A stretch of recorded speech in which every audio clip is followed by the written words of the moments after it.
Alhamdulillahilladzi arsala rasulahu bil huda wa dinil haq liyudhhirahu ala dini kullihi wa kafa billahi syahida. Asyhadu an la ilaha illallah wa asyhadu anna Muhammadar Rasulullah. Allahumma shalli ala Muhammad wa ala ali wa sahbi ajmain, amma ba'd.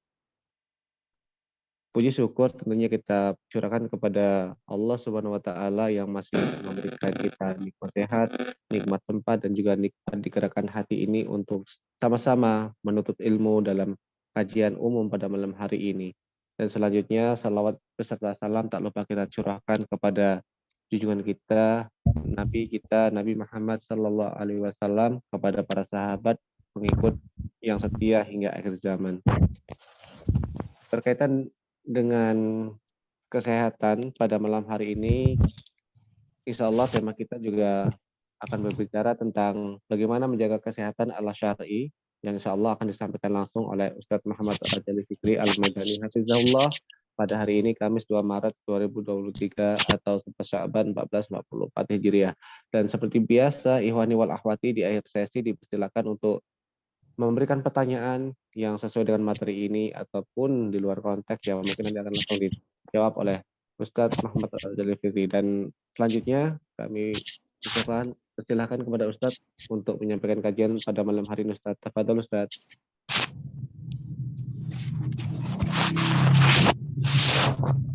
Assalamualaikum warahmatullahi wabarakatuh. Alhamdulillahirabbil alamin. Wal aqibatu lil muttaqin wa la udwana illa 'alal zalimin. Asyhadu an la ilaha illallah wahdahu la syarikalah wa asyhadu anna Muhammadan 'abduhu wa rasuluh. Sallallahu alaihi wa ala alihi wa sahbihi ajmain wa man tabi'ahum bi ihsanin ila yaumiddin. Amma ba'd. Ya ayyuhalladzina amanu taqullaha haqqa tuqatih wa la tamutunna illa wa antum muslimun. Ikhwani wa akhwati fillah rahimakumullah. Kita bersyukur kepada Allah Subhanahu wa taala dengan syukur yang mendalam, syukur yang berulang-ulang, sebagaimana nikmat yang selalu kita dapatkan dari Allah Subhanahu wa taala yang berulang-ulang dan terus-menerus. Pada malam hari ini Allah memberikan kenikmatan kepada kita, kesehatan, kehidupan, kesempatan, dan hidayah, sehingga kita bersama dalam kajian ini semata-mata karena Allah Subhanahu wa taala, mengharapkan pahala dan keberkahan darinya. Ikhwati fillah rahimakumullah, di antara nikmat yang besar dalam kehidupan ini adalah nikmat kesehatan, ya. Bahkan kesehatan adalah nikmat yang terbesar setelah nikmat Islam, ya, nikmat hidayah di atas sunnah, ya, Rasulullah SAW. Jangan bandingkan nikmat sehat itu dengan harta yang berlimpah, ya. Karena kesehatan itu lebih dibutuhkan daripada yang lainnya. Sampai-sampai ada pepatah orang Arab mengatakan as-sihhatu tajun ala ru'usil as-sihha, bahwa kesehatan itu adalah mahkota di atas kepalanya orang-orang yang sehat, ya. La yarahu ilal mardo, ya. Tidak ada orang yang mengerti atau yang melihatnya, ya, kecuali orang-orang yang sudah sakit.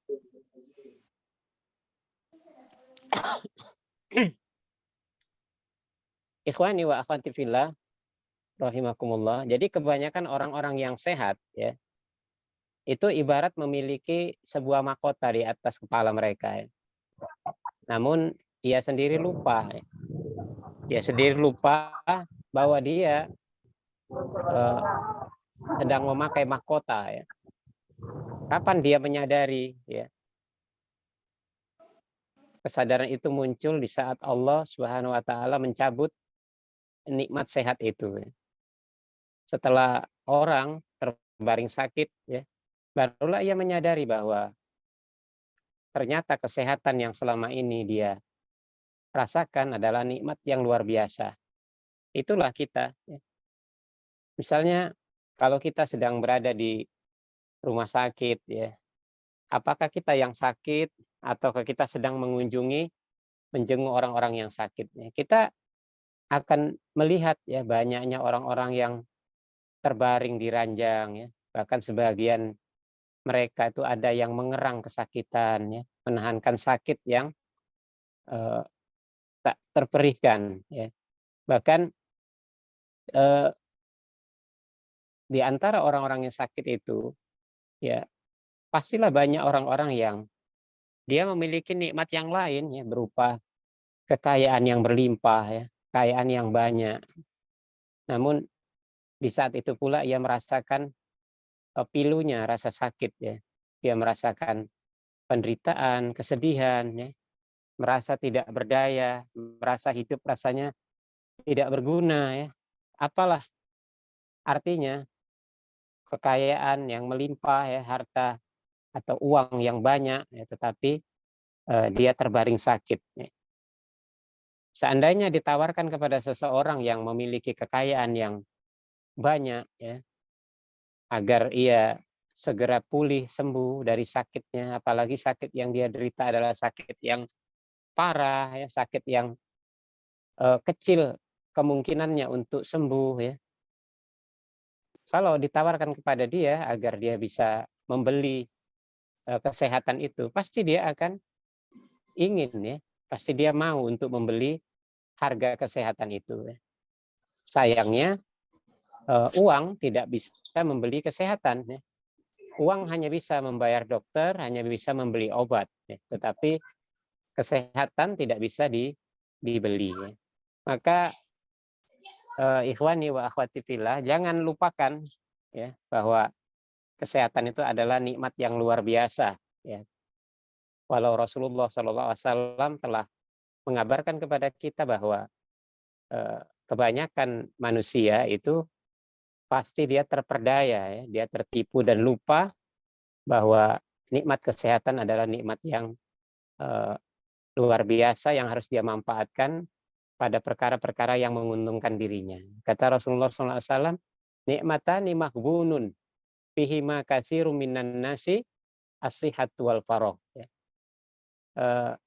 Ada dua nikmat yang kebanyakan manusia itu pasti terpedaya ya, pasti tertipu, lalai dia dari dua kenikmatan itu. Kenikmatan itu adalah as-sihhatu wal faragh, yakni nikmat sehat dan nikmat waktu luang. Terperdaya di sini maksudnya adalah seseorang itu tidak benar-benar mensyukuri ya akan nikmat kesehatan tersebut ya, dan dia tidak memanfaatkan nikmat sehat itu untuk perkara-perkara yang menguntungkan dirinya ya. Yang utama adalah beribadah kepada Allah Subhanahu wa taala ya. Karena ikhwani wa akhwati fillah rahimakumullah, Islam ini adalah agama yang mulia ya, agama yang sangat memaknai nikmat kesehatan ya. Sampai-sampai Rasulullah SAW menjadikan nikmat kesehatan itu sebagai salah satu tolok ukur ya dari kesuksesan seseorang untuk meraih dunia ya. Jadi sehat itu adalah salah satu tolok ukur seseorang dikatakan sukses ya, dalam mendapatkan dunianya ya. Kata beliau Shallallahu Alaihi Wasallam, man asbaha minkum aminan fi sirbihi ya. Barang siapa yang dia mendapati waktu paginya itu dia berada di rumahnya dalam keadaan aman ya, mu'afan fi jasadi, dan tubuhnya juga sehat ya, sehat walafiat ya, indahu qutun, kemudian saat itu ada makanan ya, indahu qutun yaumihi ya, ada makanan yang bisa dia makan pada hari itu, pakaan nama hizat lahud dunia. Maka orang yang dapat tiga ini, badannya sehat, keadaan sekelilingnya aman, dan dia bisa makan pada hari itu, kata Rasulullah SAW, pakaan nama hizat lahud dunia. Ya. Maka seolah-olah dunia itu dibentangkan untuknya. Ya.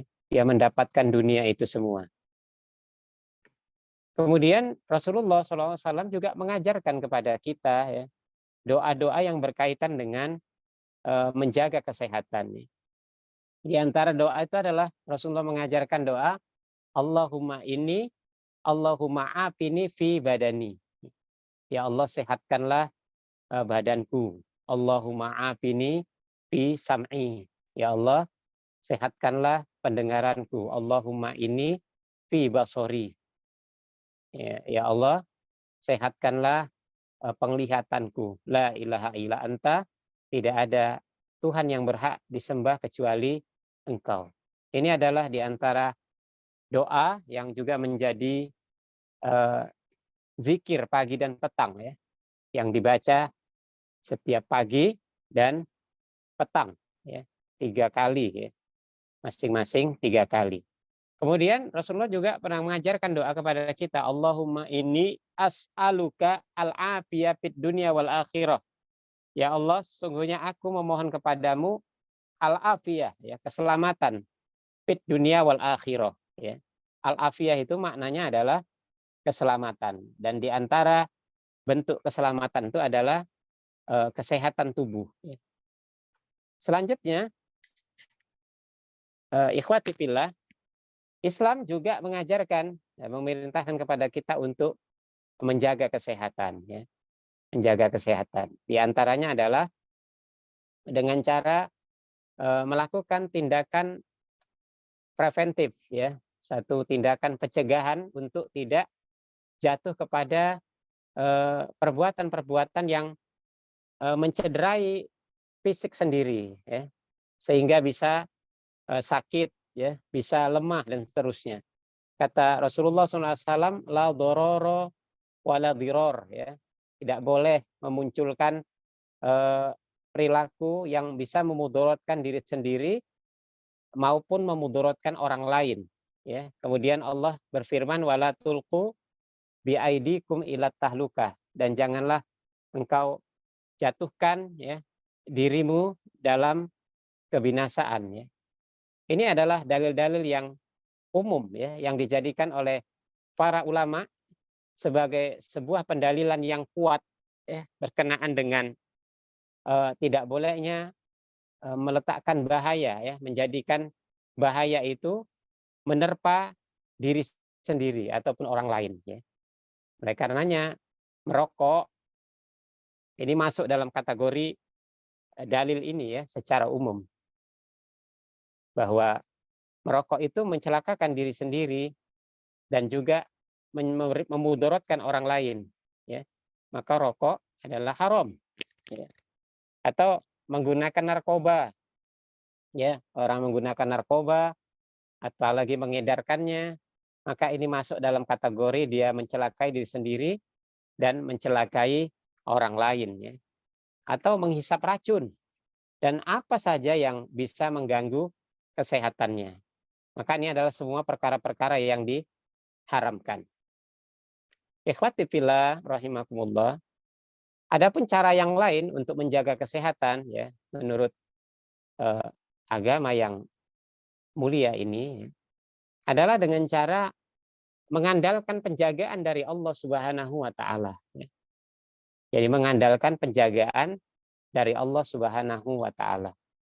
Bagaimana caranya? Ya, caranya adalah seperti yang Rasulullah Shallallahu alaihi wasallam katakan, ihfazillah yahfazka ya. Jagalah Allah, niscaya Allah akan menjagamu. Ya. Kalimat yang disebutkan oleh Rasulullah SAW ini maksudnya agarlah seseorang itu bisa menjaga batasan-batasan yang Allah tetapkan, yakni terkait dengan perkara-perkara yang diperbolehkan dan yang dilarang. Ya. Jadi jika seseorang tidak bisa menjaga batasan ya, yang Allah tetapkan untuknya, maka masuklah seseorang itu pada perkara yang dilarang. Seseorang yang bisa menjaga dirinya dari berbagai perkara yang dilarang, yakni maksiat, ya, maka niscaya Allah akan menjaga dirinya. Dan termasuk penjagaan diri, penjagaan Allah kepada diri seorang hamba itu, manakala dia menjaga batasan yang telah Allah tetapkan adalah membuat tubuhnya sehat, ya. membuat tubuhnya sehat ya, karena jiwanya juga sehat. Maka ikhwati fillah, kalau kita lihat banyak ulama-ulama ya yang mereka memiliki tubuh yang kuat dan sehat ya, sampai mereka tua bahkan ya. Ini adalah di antara kisah-kisah yang disebutkan oleh Al-Imam uh, Ibnu Rajab Al-Hambali rahimahullah taala, di mana beliau mengatakan bahwa sebagian ulama itu ada yang mereka usianya sampai di atas 100 tahun ya. Namun ketika itu mereka masih diberi kekuatan ya, masih diberikan kecerdasan ya, sehingga mereka masih bisa berdakwah, mereka masih bisa menulis ya, mereka masih bisa menasehati ya. Kemudian bahkan ada seorang ulama yang sudah renta tapi dia masih bisa melompat dengan lompatan yang jauh ya, sampai dia diingatkan oleh seseorang dengan lembut ya agar berhati-hati ya. Maka beliau sang ulama mengatakan bahwa anggota badanku ini selalu aku jaga dari maksiat ya sejak aku muda ya, maka Allah menjaga tubuhku dikala aku tua ya. Namun ikhwati fillah rahimakumullah ya, sebaliknya ada orang ya, ada yang orang melihat ya orang lain ya sudah tua masih terjebak pada perkara-perkara yang menghinakan dirinya ya, seperti orang tua masih mengemis ya, ada orang tua yang waktu-waktunya dia lalaikan padahal dia sudah renta ya, seharusnya dia mempersiapkan dirinya untuk menghadapi kehidupan akhiratnya ya, menjelang kematian ya, kehidupan di alam kubur. Tapi banyak ditemukan ya orang-orang tua yang di usia-usia yang di ujung tanduk ya, sudah sangat rawan, dekat sekali dengan liang kubur, tetapi mereka masih mempergunakan waktu-waktu mereka itu untuk perkara-perkara yang sia-sia ya, bahkan perkara-perkara yang mengantarkan mereka kepada kemaksiatan-kemaksiatan yang lebih jauh ya. Maka dikatakanlah kepada orang ini adalah orang lemah ya. Orang lemah yang selalu melalaikan hak Allah di masa muda mereka. Maka Allah pun melalaikan dirinya di waktu tuanya. Ya. Jadi ikhwati fillah rahimakumullah, demikianlah yang namanya maksiat dan dosa itu ya, dia tidak hanya berpengaruh pada hati seseorang, tidak hanya berpengaruh kepada perkara keimanannya, tapi juga berpengaruh kepada tubuh dan kesehatan seseorang, ya, terutama pikiran dan kebiasaan di akhir kehidupannya. Ya. Kita banyak melihat ya, dan saya juga sering menemukan ya orang-orang yang dahulunya kita kenal sebagai orang yang uh, berkecukupan, sangat berkecukupan. Di masa dia masih tenggelam dalam banyak kemaksiatan ya, raut wajahnya ya, fisiknya itu lusuh, wajahnya lusuh, fisiknya kelihatan lebih lemah, loyo begitu. Tetapi setelah dia hijrah ya, Allah menggantikan kemaksiatannya dengan banyak perkara-perkara ketaatan, maka wajahnya pun menjadi cerah ya, wajahnya menjadi berbinar dan fisiknya menjadi lebih sehat. Dia terlihat lebih muda dari dahulu ya. Mungkin beberapa tahun yang lalu, tetapi dia justru kelihatan lebih muda, lebih cerah, lebih ceria di masa ketika dia menjalani hijrahnya ya, menuju perbaikan diri yang lebih baik ya. Oleh karenanya kita berharap ya semoga Allah Subhanahu wa taala menguatkan kita ya pada keteguhan ya, pada ketaatan, dan menjaga kita ya manakala kita berusaha bisa menjaga batasan-batasan yang Allah tetapkan. Allahu taala a'lam. Nah,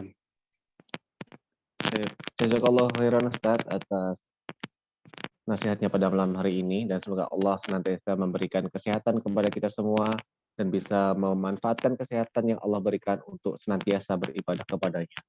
Dan kita langsung membacakan pertanyaan yang sudah masuk Ustaz, dan pertanyaan malam ini banyak berkaitan tentang rokok Ustaz. Dan pertanyaan pertama, Bismillah, Ana izin bertanya Ustaz, bagaimana apabila seorang tidak merokok tetapi dia masih berkumpul dengan komunitas yang masih merupakan perokok berat? apakah dia termasuk orang yang mendapatkan dosa Ustaz karena berkumpul dengan orang-orang yang melakukan kemaksiatan? Tafadhol Ustaz. Nah, rokok ya, hukumnya yang berkaitan dengan rokok ya, eh, seorang penghisap rokok sungguhnya dia telah melakukan dosa ya. Dan ini dosa besar ya, bukan dosa biasa. Terlalu banyak sisi pendalilan yang menyebabkan rokok itu termasuk dalam kategori dari perilaku dosa besar ya. Tadi itu dororo wala diror ya, dia mencelakai diri sendiri dan mencelakai orang lain. Larangan Allah wala tahliku biaidikum ila tahluka, ya, jangan kamu jatuhkan dirimu kepada kebinasaan. Nah, perokok itu menjatuhkan dirinya kepada binasaan. Seolah-olah dia sedang bunuh diri ya, secara perlahan demi perlahan ya. Wala tubadzir tabdziro. Allah melarang jangan engkau membuang-buang ya, berbuat mubazir ya. Sungguhnya Allah tidak menyukai orang-orang yang berbuat tabdzir ya. Dan perokok mereka membakar-bakar uang ya dalam bentuk rokok, dan ini tentunya membuang-buang harta untuk perkara-perkara yang tidak ada faedahnya sama sekali ya. Bagaimana seorang membayar sesuatu yang mencederai dirinya sendiri, uangnya hilang tetapi yang dia dapat adalah eh, buruknya eh, buruknya atau perilaku hidup tidak sehat ya. Dia mencederai dirinya, jantungnya, paru-parunya ya, darahnya dan seterusnya. Oleh karenanya semua aktivitas yang berkaitan dengan rokok, termasuk sales rokok ya, yang jualan rokok, yang membeli rokok, ini semua terkena eh, cipratan dosa ya. Termasuk orang-orang yang ta'awun 'alal itsmi wal udwan, bertolong-tolongan dalam dosa dan permusuhan. Ya termasuk diantaranya orang yang menemani ya, menemani orang-orang yang merokok ya, walaupun dia tidak merokok. Berarti dia sedang berada pada satu komunitas yang melakukan kemungkaran. Sementara Islam melarang ya. Islam larang kita memiliki sikap mudahana. Mudahana itu adalah berlemah lembut pada orang yang berbuat maksiat dengan tidak ada keinginan untuk mengingkari atau memberikan nasihat ya. Beda dengan mudaroh ya. Kalau mudaroh itu kita memaklumi orang melakukan kemaksiatan, tapi bukan dalam rangka menyetujui, tapi dalam rangka untuk mengambil kuda-kuda atau strategi meluluhkan hati dia dan kita bisa memberikan nasihat buat dirinya. Sementara orang yang berlaku mudahana dia itu masuk ke dalam perbuatan orang-orang yang atau meridhoi orang-orang yang melakukan kemaksiatan. Oleh karenanya seseorang yang hobi atau nyaman duduk di tengah-tengah orang-orang yang merokok ya sudah dipastikan ada masalah dengan keimanannya ya, kecemburuannya. Dia tidak memiliki giroh untuk keluar dari hal tersebut ya. Kalau misalnya sesekali kita kebetulan tidak sengaja berbincang pada orang kemudian dia merokok ya, anggaplah ini perkara yang sifatnya spontan ya. Dia bisa segera menasihati atau dia segera pergi. Tapi kalau dia menyengaja untuk duduk di tengah-tengah kelompok orang-orang yang merokok, maka ini adalah perkara yang dilarang ya, dilarang. Dan ini masuk dalam kategori wala ta'awanu 'alal itsmi wal udwan ya. Larangan janganlah kalian bertolong-tolongan dalam urusan dosa dan permusuhan. Nah, semoga Allah memberikan hidayah ya, taufiknya. Tayyib, jazakallah khairan Ustaz. Dan pertanyaan kedua masih berkaitan dengan rokok Ustaz. Bagaimana menasihati suami yang masih merokok Ustaz? Kali ini suaminya yang berdalil bahwa rokok itu haram dan tidak ada dalilnya Ustaz, dan mengatakan masih ada ustadz-ustadz yang merokok Ustaz. Motivasinya dari ustadz yang merokok Ustaz. Tafadhol Ustaz. Iya. Innalillahi wa inna ilaihi raji'un. Jadi sesuatu yang haram itu bukan berarti bendanya harus disebut di dalam satu pendalilan baik dari Al-Qur'an maupun hadis ya. Tentu kita tidak akan menjumpai makan kaca itu haram ya. Kita tidak akan jumpai narkoba, itu haram ya. Kita tidak akan jumpai makan sapu lidi, itu haram gitu. Nggak akan ketemu sesuatu yang mencelakakan, itu tidak harus disebutin dalam dalil. Tetapi kita lihat dari sisi substansinya ya. Substansinya. Seseorang dalam istinbat hukum kita bisa mengatakan ini termasuk sesuatu yang dilarang atau tidak, itu dilihat dari substansi ya, sisi pendalilan. Karena dalil melarang kita mengkonsumsi ya, mencelakakan diri sendiri pada urusan-urusan yang merusak tubuh, maka rokok termasuk di dalamnya, narkoba termasuk di dalamnya. Sabu-sabu kan nggak ada di dalam Al-Qur'an dan hadis. Ya. Zat-zat narkoba yang lain seperti apa itu? Pil ekstasi misalnya, daun ganja itu nggak ada di dalam sisi pendalilan. Tapi itu adalah perkara-perkara yang pasti keharamannya pasti ya. Oleh karenanya sesuatu yang haram berdasarkan dalil dan penjelasan para ulama yang muktabar ya, ulama-ulama yang sahih ya, itu tidak boleh dibatalkan dengan perbuatan segelintir orang yang menyelisihinya ya, walaupun dia dikenal sebagai atau disebut sebagai seorang tokoh agama ya. Seseorang itu dianggap lurus karena perbuatannya lurus berdasarkan dalil ya, bukan karena ketokohan atau sebutan atau status dirinya. Nggak boleh kita melihat seorang itu apakah dia ustadz, kiai ya, atau bahkan dijuluki sebagai ulama ya. Tetapi perilakunya adalah perilaku yang menyelisihi ya sisi-sisi pendalilan atau perkara-perkara yang menjadi ijma'nya para ulama. Tentunya seorang perokok dia tidak rela kalau dikatakan bahwa rokok itu haram hukumnya ya.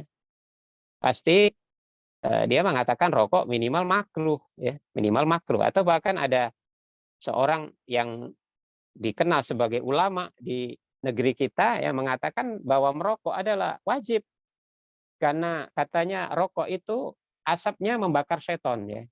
Saya ngerokok dan asap yang keluar dari rokok saya ini membakar seton katanya. Maka wajib bagi saya untuk merokok.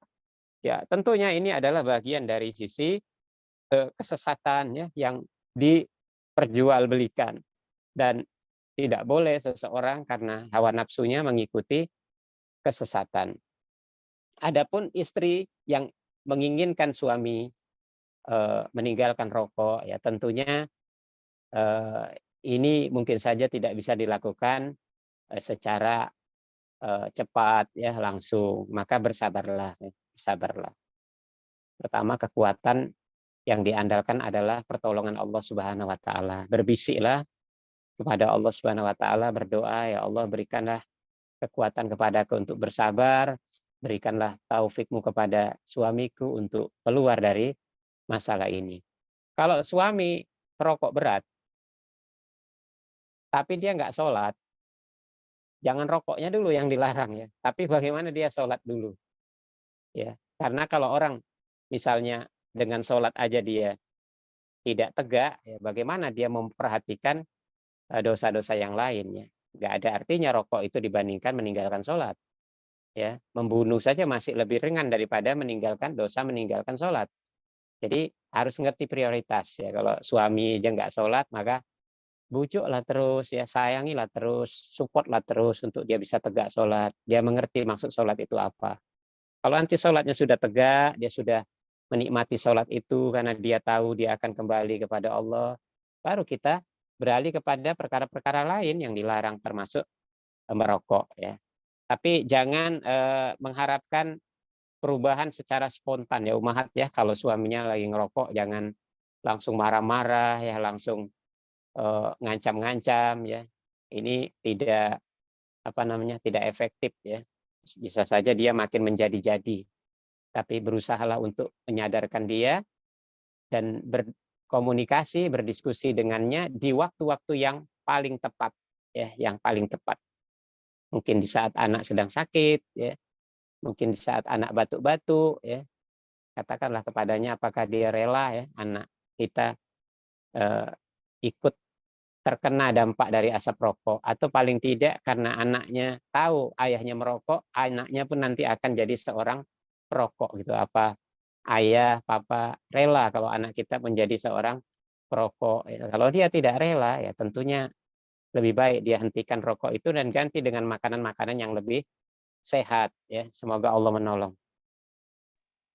Izin menambahkan sedikit Ustadz terkait pertanyaan selanjutnya. Apakah posisi istri juga terkena dosanya Ustadz apabila sudah menasehati dan mungkin pada level yang sudah jenuh Ustadz dan akhirnya sikapnya cuek Ustadz. Apakah pada posisi ini istri juga kecipratan dosanya Ustadz? Tidak ya. Kalau istri dengan tulus dia menasehati dan belum berhasil, dia sudah mendapatkan pahala dari proses eh, nasihat itu dan dia tidak dibebani dosa atas tidak diterimanya nasihat itu, apalagi kepada suami. Tetapi seharusnya dia tidak frustasi, putus asa ya dan apatis ya. Dia terus mencari celah dan cara bagaimana suami di waktu-waktu dia senang, di waktu-waktu dia sayang, di situ seorang istri bisa berkenan untuk memberikan nasihat kembali ya, menyentuh hatinya dan seterusnya.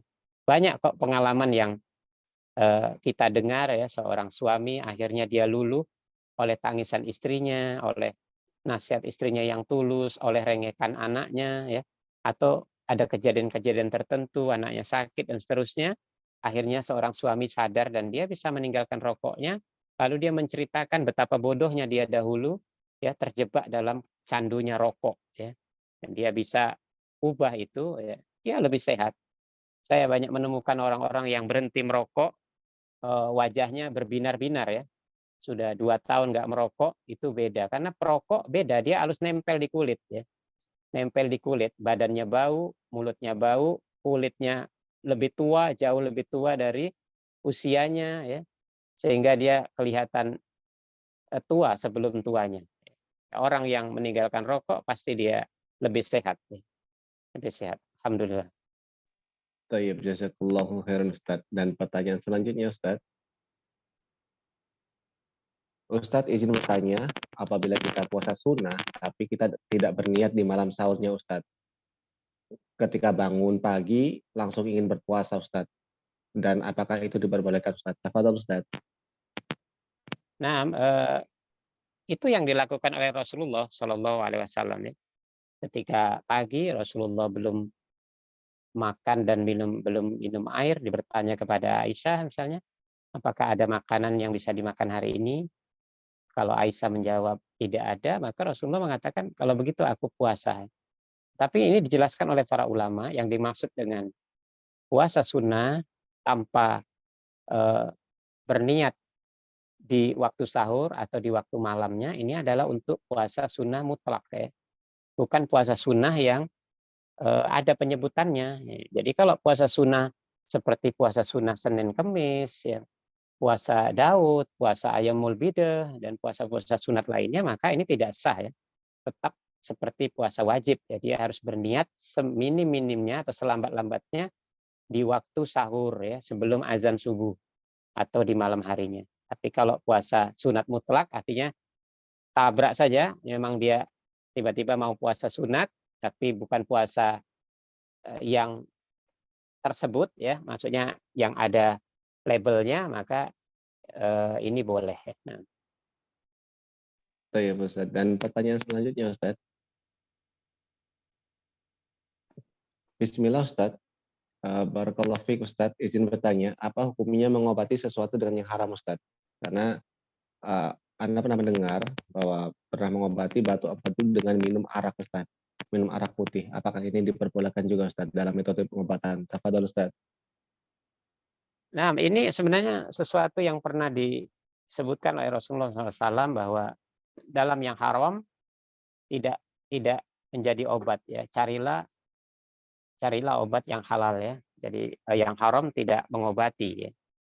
Tetapi dalam penjelasan selanjutnya ya para ulama menjelaskan bahwa ada obat-obat yang haram dia menjadi boleh hukumnya pada perkara-perkara yang sifatnya daruroh ya, daruroh.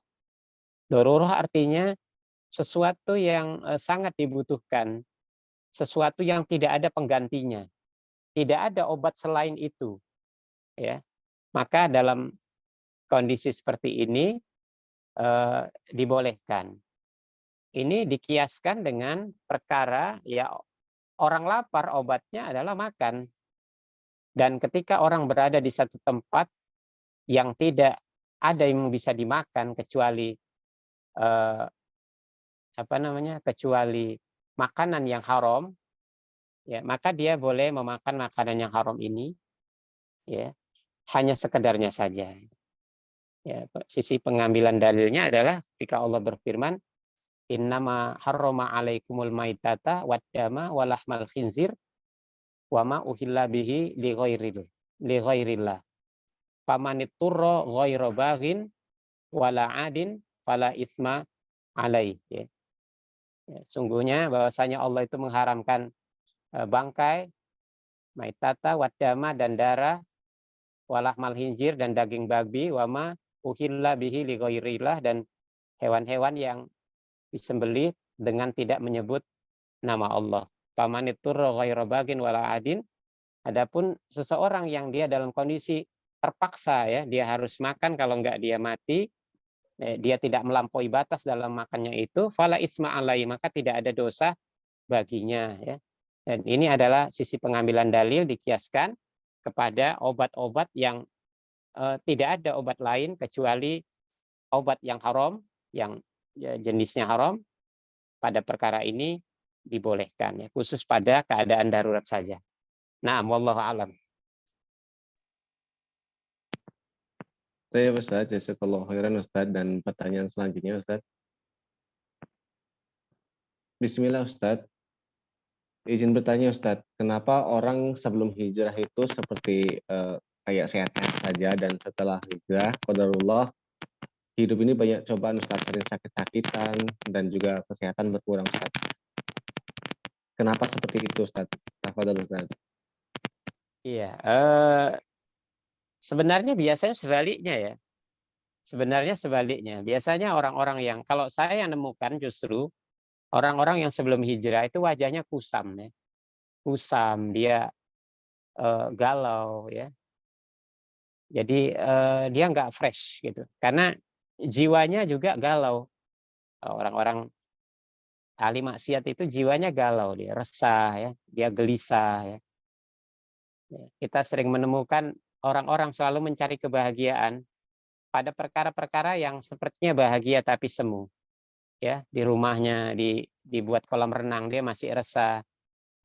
Rumahnya dibuat taman, kemudian dia buat ayunan di situ, dia letakkan meja, kemudian kursi-kursi yang untuk dia santai, tapi dia nggak menemukan kebahagiaan itu. Dia sebentar saja kelihatan bahagia, habis itu dia resah. Kenapa? Karena kebahagiaan yang sesungguhnya itu ada di dalam hatinya, ya. Berzikir kepada Allah, dalam ketaatan kepada Allah. Sehingga orang-orang seperti ini terus dikejar-kejar cara mencari kebahagiaan yang dia tidak pernah temukan ya. Ada orang yang pikirannya bahagia itu adalah pelesiran saja, jalan-jalan saja, dia jalan-jalan, sudah jalan-jalan pulang dia resah lagi. Dia mau keluar rumah lagi, jalan lagi, dia nggak pernah ketemu karena memang kebahagiaan yang sejatinya ada di dalam hatinya itu dia tidak temukan ya. Sebaliknya orang-orang yang hijrah setelah dia mengenal perkara-perkara yang jadi batasan-batasan dalam hidupnya, dia pun berusaha untuk tidak melampaui batasan-batasan yang Allah tetapkan. Dia taat kepada Allah Subhanahu wa taala, dia memperbaiki dirinya. Maka itu berdampak kepada hatinya menjadi tenang ya. Dia terkadang dia menangis ya, teringat dengan masa-masa lalunya yang kelam dan seterusnya ya. Dan itu membuat batin dia semakin sehat sehingga terpancar pada wajahnya yang cerah ya, yang tawakal, yang khusyuk dan seterusnya.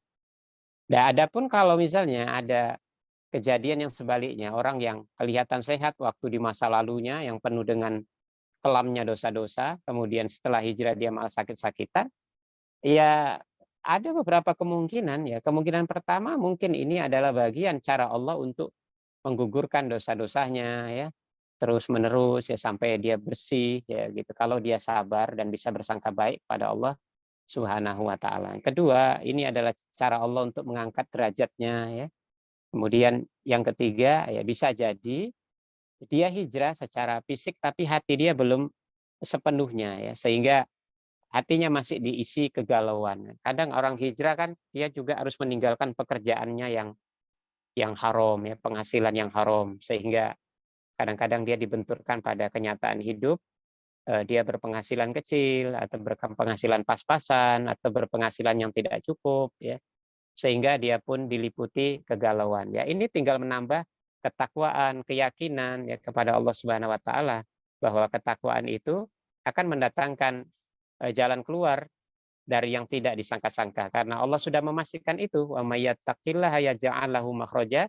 Barang siapa yang bertakwa kepada Allah, Allah akan berikan kepada dia jalan keluar, wa yarzuqhu min haitsu la yahtasib, dan Allah akan memberikan rezeki kepadanya dari hal yang tidak disangka-sangka. Ini aslinya ya. Tidak mungkin Allah mengingkari janjinya. Oleh karenanya kalau yang ditanya seperti itu ya, kemungkinan beberapa hal tadi ya. Wallahu a'lam. Baik, jazakallahu khairan Ustaz.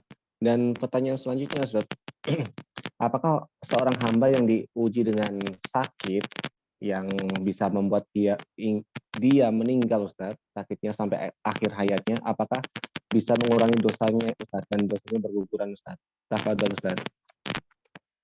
Nah, tentu ya, secara zohir ya, karena Rasulullah mengatakan tidaklah sesuatu yang menimpa pada diri seorang hamba ya, eh, hingga seseorang tertusuk juri ya, tersusuk duri atau dihinggapi kesedihan ya, itu kecuali itu semua akan menggugurkan dosa-dosanya ya, menghilangkan kesalahan-kesalahannya, mengangkat derajatnya.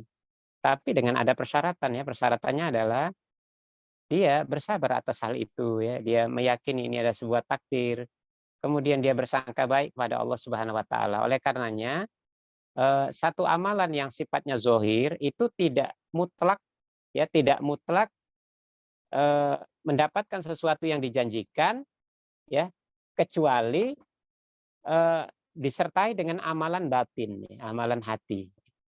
Jadi amalan hati itu ya itu tadi, syaratnya kalau seseorang sakit bahkan sampai meninggal dunia sakit itu, kalau memang amalan hatinya berjalan, yakni dia sabar, dia bersangka baik kepada Allah, bahkan dia ridho dengan musibah itu, ya tentu ini menjadi amalan yang sangat besar, dan ini amalannya orang-orang soleh terdahulu ya, orang-orang soleh terdahulu. Sampai di antara orang-orang soleh terdahulu itu, kalau mereka ditimpa musibah, mereka mengatakan, ya Allah, jika engkau ridho dengan musibah yang ditimpakan kepadaku ini, maka timpakanlah musibah lagi. Maksudnya tambahin lagi musibah ini ya, kalau engkau ridho ya, karena aku mengharapkan keridhoanmu. Ya tentu kita berharap pengetahuan ya, pelajaran agama yang kita dapat itu memperbesar keyakinan kita terhadap musibah-musibah yang kita hadapi ya, termasuk rasa sakit dan seterusnya. Kita kembalikan kepada Allah Subhanahu wa taala yang telah mentakdirkan. Itulah makna qadarullah ya. Allah telah menakdirkan ini kepada kita. Dia melakukan apa yang dia kehendaki, dan Allah tidak ditanya dengan apa yang Allah perbuat, tetapi kitalah yang ditanya dengan apa yang kita perbuat dan apa yang kita sangkakan kepada Allah Rabbul Alamin. Nah, Baik Ustaz, jazakallahu khairan Ustaz. Dan pertanyaan selanjutnya Ustaz, Afwan Ustaz izin bertanya, orang sakit itu wajib sholat sesuai dengan kemampuannya Ustaz. Namun terkadang ketika si sakit ini sholat dalam keadaan posisi terbaring Ustaz, agak setengah sadar, sehingga membuat dia sholat dengan keadaan tertidur Ustaz. Bagaimana Ustaz posisi sholat yang sebenarnya yang diajurkan untuk keadaan orang seperti ini Ustaz? Tafadhol Ustaz. iya, yang jelas orang tidak boleh meninggalkan sholat ya dalam keadaan apapun selama dia masih sadar ya. Dalam keadaan dia masih sadar. Maka di awal sholat seseorang itu memastikan bahwa dia sadar ya. Lalu dia pun sholat sebagaimana yang dia kemudian dia meringankan sholatnya. Orang yang sakit dia boleh menjamak sholatnya, kemudian dia meringankannya ya. Di antara meringankan sholat itu adalah Dia hanya membaca Al-Fatihah, tidak membaca surah-surah ya. Di waktu ruku dan sujud pun kalau dia terasa berat, ya dia tidak perlu membaca doanya karena itu semua hukumnya sunat ya. Dan dia tidak perlu menggerakkan badan jika itu memberatkan dirinya ya. Dia mungkin hanya mengedipkan mata ya sebagai isyarat kalau memang itulah hanya kemampuannya. Adapun perkara-perkara yang menjadi kekurangannya di dalam sholat, kalau memang itu adalah bagian dari kesulitan yang dihadapi oleh orang yang sakit, maka ini adalah bagian yang dimaafkan, insya Allah ya. Karena Allah memang memerintahkan seperti itu. Ittaqullah mastata'tum. Bertakwalah kepada Allah sebatas kemampuanmu. Ya, jadi kita tuh kalau sakit, asal masih mau tegak sholat, bagaimanapun bentuknya, bagaimanapun kualitasnya itu dianggap sempurna. Ya. Asal sewaktu sehat kita adalah orang yang memang menjaga sholat. Maka di waktu sakit, sholat sekedarnya pun itu dianggap sempurna dan diberi pahala sempurna sebagaimana dia sholat saat dia sehat. Ya. Karena la yukallifullahu nafsan illa wus'aha. Ya. Allah tidak akan membebani penderitaan kepada seseorang kecuali apa yang dia sanggup pikul. Nah, Baik, Ustaz. Jazakallahu khairan, Ustaz. Dan insya Allah ini adalah pertanyaan terakhir, Ustaz. Berkaitan dengan zikir pagi dan sore, Ustaz, apakah bisa dilakukan sambil melakukan aktivitas lain, Ustaz? Seumpama memasak di dapur atau santai di kamar, tapi dengan keadaan yang ala kadarnya, tidak memakai jilbab atau mukena, Ustaz. Apakah ini mengurangi pahala, Ustaz? Tafadhol, Ustaz. iya, sebagian ulama menjelaskan ya bahwa tidak dipersyaratkan ya dalam zikir itu seseorang harus menutup aurat atau pada keadaan-keadaan tertentu ya. Karena seorang yang disebut ulul albab, eh, seorang yang disebut ulul albab, orang yang cerdas, yang berpikir dan memahami ayat-ayat Allah itu keadaan mereka selalu berzikir ya, selalu berzikir ya. Kata Allah, inna fi khalqis samawati wal ard waqtilafil laili wan nahari la ayatil liulil albab. Sungguhnya dalam penciptaan langit dan bumi dan pergantian siang dan malam itu selalu jadi pikiran ya, selalu jadi pikiran dan perenungan bagi ulul albab, orang-orang yang selalu berpikir ya, selalu memahami ayat-ayat Allah. Ulul albab itu adalah alladzina yadhkurunallaha qiyaman wa qu'udan wa ala junubihim. Mereka itu ciri khasnya orang-orang yang selalu berpikir ya, merenungi akhirat, itu adalah orang yang senantiasa dia berzikir kepada Allah dalam keadaan berdiri, duduk dan berbaring. Ya, para ulama menjelaskan berdiri, duduk dan berbaring itu berarti dalam setiap keadaan.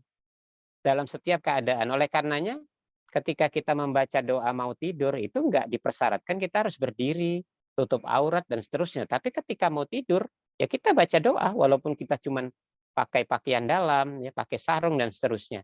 Begitu juga dalam saat seseorang bergaul dengan istrinya, istri bergaul dengan suaminya, dia membaca doa bukan dalam keadaan dia tutup aurat dan seterusnya. Maka membaca zikir pagi dan petang pun ini tidak dipersyaratkan dalam keadaan tertentu ya. Tapi dia boleh sambil masak, boleh sambil cuci mobil, boleh sambil pada perkara-perkara yang dibolehkan ya.